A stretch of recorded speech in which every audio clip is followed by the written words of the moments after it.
At syempre, as promised, check naman natin yung QR game. Scan nyo yung QR code at may link na lalabas. So, click nyo yung link. Halos lahat na ng Happy Meal toys ay may QR code. So, may toy ka na, may app game ka pa. Check nga natin kung paano itong laruin. So, yan, Stranger Things, Tales from 85.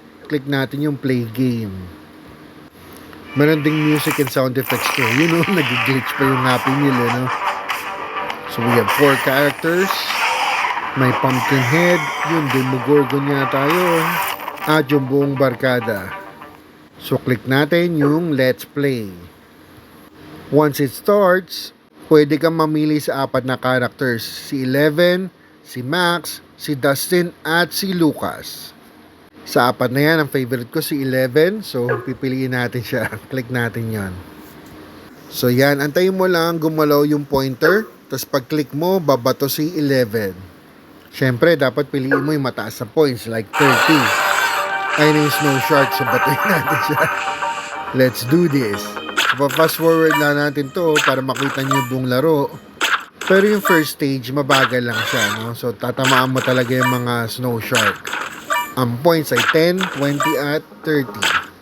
So, kung wala kang pagpipilian, 20 lang ang tirahin mo. At ayun, natapos na natin siya. Get ready for the next level. Pumpkinhead naman to ah. At ayun, siniki naman. Fast forward ulit natin. So medyo bumilis na nung second stage, no?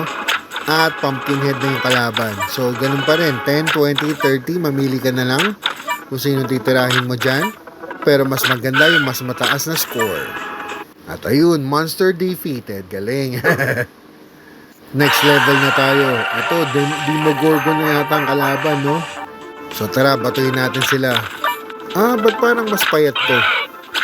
Ang hirap tuloy tamaan kasi mas mabilis na rin yung arrow tapos mas payat yung monster, no? So be patient lang para tamaan mo yung monster and makomplete mo yung level. Ayun! Natapos na rin natin yung game at ligtas na ang McDonald's. Salamat sa iyo at sa barkada.